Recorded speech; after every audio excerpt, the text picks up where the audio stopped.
শুধুমাত্র সম্পত্তির লোভে আমার সৎ মা আমার সৎ ভাইয়ের সাথে বিয়ে দিয়েছে। হাজার হোক সে আমার সৎ ভাই, কিন্তু ভাই তো, ভাইয়ের সাথে কি কখনো বোনের বিয়ে হতে পারে? কিন্তু আমার সৎ মা আর আমার বাবা সেটা কখনো বুঝতে চাইলো না। আমরা কিন্তু দুই বোন, আমার বড় বোনের বিয়ে হয়ে গেছে, আমি হচ্ছে 2 নাম্বার, কিন্তু আমার মা হচ্ছে গ্রামের মেয়ে, আমার মা একটু কম শুনতে পায়, তার জন্য কিন্তু আমার বাবা আরেকটা বিয়ে করে। আমি কিন্তু ক্লাস 8-এ পড়ি, আমার বোন কিন্তু আমার থেকে 5 বছরের বড়। আমার বোনের সাথে কিন্তু আমার সৎ ভাই বড়টার সাথে আমার সৎ মা বিয়ে দিতে চাইছিল, কিন্তু আমার সৎ ভাইটা অন্য একটা মেয়ের সাথে সম্পর্ক ছিল, তাই ও বিয়ে করে নাই। তারপর কিন্তু আমার বোনের অন্য একটা জায়গায় বিয়ে হয়ে যায়। আমার সৎ মায়ের থেকে কিন্তু 3টা ছেলে, ওনার থেকে কিন্তু কোনো মেয়ে নাই, আর আমরা কিন্তু 2 বোন, সেটা তো আপনাদেরকে বলছি। আমার বোনের যখন বিয়ে হয়ে যায়, তারপর আমার সৎ মায়ের চোখ যায় আমার উপরে, মানে ওনার মেজো ছেলের সাথে আমাকে বিয়ে দিবে। কিন্তু আমি অনেক বুঝাইতে চাইছিলাম, কিন্তু আমার বাবা বুঝে নাই। আমার মা অনেক বুঝাইতে চাইছে, কিন্তু আমার মার কথা আমার বাবা শুনে নাই। আমার সৎ ভাই এটাও কিন্তু আমাকে বিয়ে করতে চায় না, কিন্তু জোর জবরদস্তি আমাদেরকে বিয়ে দিয়ে দেয়। তো বিয়ে দিয়ে দেওয়ার পর কিন্তু 1 বছর আমি আমার মায়ের সাথে গ্রামে ছিলাম। 1 বছর পর কিন্তু আমার সৎ মা আমাকে শ্বশুর বাড়িতে নিয়ে যায়, মানে শহরের বাসাতে আমাকে নিয়ে যায়। ওইখানে কিন্তু আমার বাবা থাকে। আমার বাবা কিন্তু সরকারি ঢাকার মধ্যে একটা চাকরি করে। উনি কিন্তু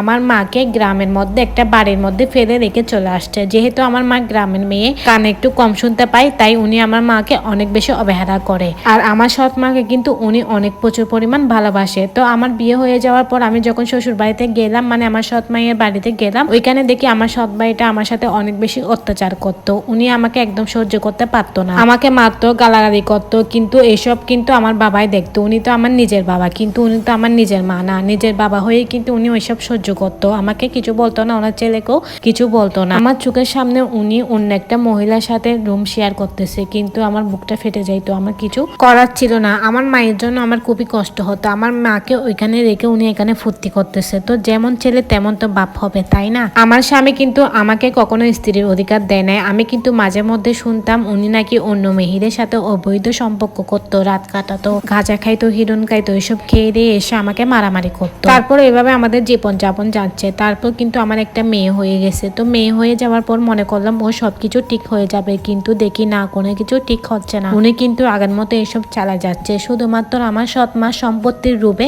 আজকে ওনার ছেলের সাথে আমাকে বিয়ে দিছে। তারপর বিয়ে দেওয়ার পর কিন্তু আমি কোনো সুখ পাচ্ছি না। আমাকে যদি বাইরের ছেলের সাথে বিয়ে দিয়ে দেয়, তাহলে সম্পত্তিগুলো অন্য জায়গায় চলে যাবে। তার জন্য কিন্তু আমার সৎ মা এই কাজটা করলো। আর আমার বাবা তো আমার সৎ মায়ের কথাই উঠে আর নাচে, আমার বাবার কথা আর কি বলবো। তো এই গল্পটা কিন্তু আমাকে একটা আপু শেয়ার করছে। তো এই গল্পটার সাথে আমার জীবনের কোনো কাহিনী মিল নাই। এই গল্পটা আপু আমাকে শেয়ার করছে যাতে এরকম ভুল কোনো একটা মেয়ের জীবনে না ঘটে। এই গল্পটা যখন আপু আমাকে ইনবক্সে পাঠায়, আমি তো দেখে শুনে একদম অবাক হয়ে গেছি, তাই আমি তোমাদের সাথে শেয়ার করলাম। আর উনি আমাকে বলছে আপু আমি কি করবো, আমাকে একটা ডিসিশন দাও। তো তার জন্য আমি তোমাদের সাথে শেয়ার করলাম। তোমরা অবশ্যই কমেন্ট বক্সে বলে যাবা ওই আপুটা এখন কি করবে, তার কি করা উচিত। আর হ্যাঁ, যারা আমাকে গল্প পাঠাতে চাও তারা কিন্তু অবশ্যই বাংলার মধ্যে লিখে আমাকে ফুল ইনবক্স করবে, যাতে আমি সম্পূর্ণ গল্পটা শেয়ার করতে পারি। তো যাই হোক, আমি আজকের ভিডিও এখানে শেষ করলাম। তোমাদের কাছে যদি ভালো লাগে অবশ্যই ভিডিওটা একটু শেয়ার করে দিবা, যাতে এরকম ঘটনা কোনো মেয়ের সাথে না ঘটে। তো আল্লাহ হাফেজ সবাইকে, টাটা।